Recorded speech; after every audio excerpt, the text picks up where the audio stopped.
Shalom, salam sejahtera bagi kita sekalian. Doa dan harapan saya, Bapak Ibu, Saudara-saudari, selalu dalam keadaan sehat dan menikmati setiap berkat Tuhan.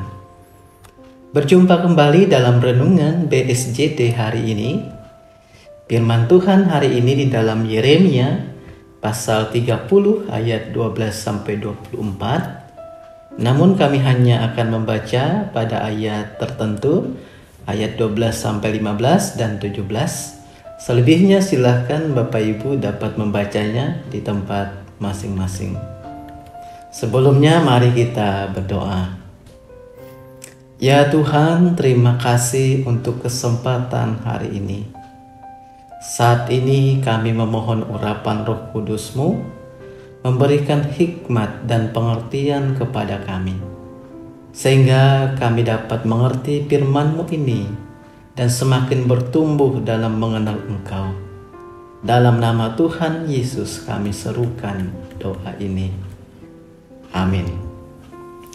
Firman Tuhan dalam Yeremia pasal 30 ayat 12-15 dan 17 berbunyi demikian dengan perikop janji pemulihan Israel.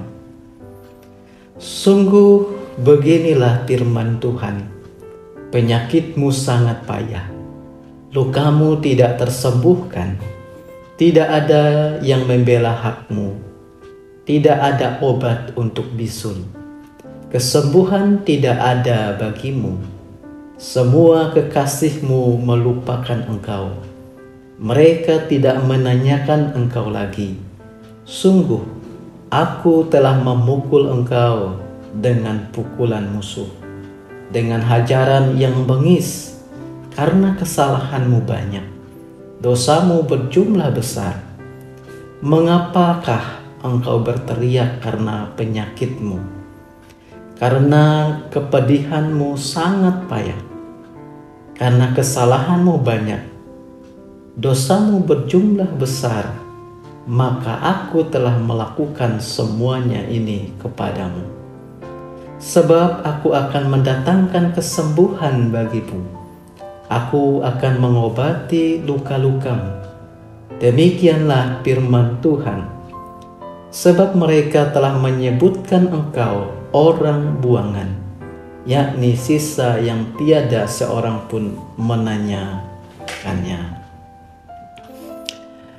Bapak Ibu, saudara-saudari kekasih Tuhan, hidup di bawah kontrol dan tekanan dari bangsa atau negara atau orang lain tentu tidak mudah dan cenderung menyiksa. Di dalamnya pasti ada kerja paksa dan penganiayaan. Keadaan ini jugalah yang dialami oleh umat Tuhan dalam konteks firman Tuhan ini. Umat Tuhan berada pada masa suram yang sangat menyedihkan. Bagaimana tidak? Keadaan itu digambarkan dalam firman Tuhan ini seperti penyakit yang sangat payah. Menderita bisul tetapi tidak ada obatnya. Bahkan tidak ada kesembuhan bagi Israel. Selain itu juga, kekasih-kekasih atau sekutu Israel, satu pun tidak ada yang menanyakan, apalagi berusaha mengobati penyakit mereka. Tidak ada yang peduli kepada mereka. Mereka berteriak dan mereka berjuang sendiri. Mereka menangis, tetapi tangisan itu tidak menimbulkan rasa kasihan sama sekali. Pertanyaannya, kenapa keadaan ini bisa terjadi? Padahal Israel adalah umat Tuhan. Kita harus tahu bahwa Tuhan itu adil sekaligus juga kasih. Melalui pembuangan ini, Tuhan sedang menghajar sekaligus juga mengajar umatnya. Menghajar karena dosa mereka, lalu mengajar supaya mereka setia kepada Allah. Jadi pembuangan ini adalah ganjaran atau buah dosa mereka yang mereka lakukan terhadap Allah. Meskipun demikian, rupanya Allah menunggu pertobatan dan penyesalan mereka untuk kembali kepada Allah. Karenanya, setelah genap waktunya, ketika umatnya menyesali dosa dan berbalik kepada Allah, maka Allah juga dengan kasih-Nya menerima pertobatan umatnya. Allah kemudian memberikan kesembuhan dan mengobati lukanya. Dalam artian Allah memulihkan keadaan umatnya. Sedangkan bangsa yang menindas dan menyiksa umatnya juga mendapat ganjaran dari Allah. Dalam hal ini Allah menjadi pembela dan penolong umatnya.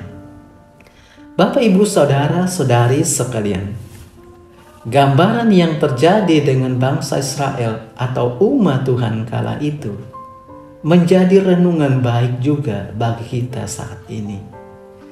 Bahwa Allah tidak menyayangkan untuk menghukum umatnya jika memang berdosa. Dan Allah juga tidak menolak untuk mengampuni umatnya jika bertobat. Bukankah Tuhan berkata di dalam Ibrani 12 ayat 6 sampai yang ke-7, karena Tuhan menghajar orang yang dikasihinya dan menyesah orang yang diakuinya sebagai anak. Jika kamu harus menanggung ganjaran, Allah memperlakukan kamu seperti anak. Di manakah terdapat anak yang tidak dihajar oleh ayahnya? Status sebagai umat pilihan tentulah berat. Standar Tuhan sangat tinggi bagi kita. Selain itu, tuntutan Tuhan juga lebih besar. Inilah yang terjadi dengan umat Israel saat itu. Bapak, Ibu, Saudara-saudari, mari kita berefleksi dalam hidup ini melewati renungan hari ini. Jika kita saat ini mengalami kesusahan hidup atau keadaan yang tidak baik, mari kita sadari, bisa jadi ini adalah ganjaran dari Allah atas dosa kita di masa lalu yang memang belum kita selesaikan dengan Tuhan. Dan jika kita sudah menyesal serta bertobat atas dosa itu, nantikanlah tangan Tuhan yang akan memulihkan. Tuhan melihat dan mendengar semua yang kita keluhkan. Jadikanlah Tuhan Yesus satu-satunya tempat kita berseru dan sumber pengharapan kita. Bapak, Ibu, Saudara-saudari, bersekutu dengan dunia, siap-siaplah kita kecewa. Dunia akan segera mengecewakan kita. Manusia akan mengecewakan, bahkan meninggalkan kita. Apalagi saat kita susah dan tidak berdaya, tidak punya apa-apa. Tetapi Tuhan tetap setia dalam keadaan apapun. Allah dengan lembut akan menopang dan menuntun kita. Hanya Tuhanlah satu-satunya tempat perlindungan dan gunung batu kita. Dan lihatlah, Tuhan pasti akan memulihkan keadaan kita. Karena itu ingat, yang pertama bahwa Allah itu adil. Allah akan menghukum setiap dosa yang dilakukan, sekalipun itu anaknya yang melakukannya.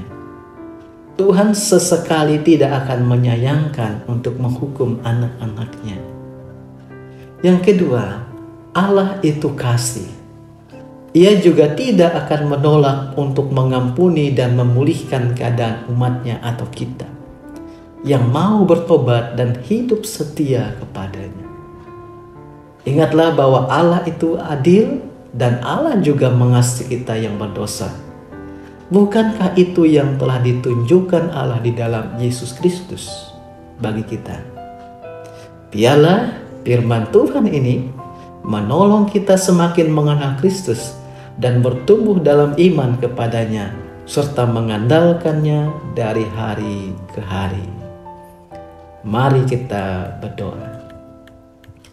Terima kasih ya Tuhan, sabda-Mu hari ini kembali menyegarkan jiwa kami, memulihkan semangat kami, memberikan kekuatan kepada kami untuk mengoreksi diri kami, agar kami hidup semakin setia dan taat pada firman-Mu.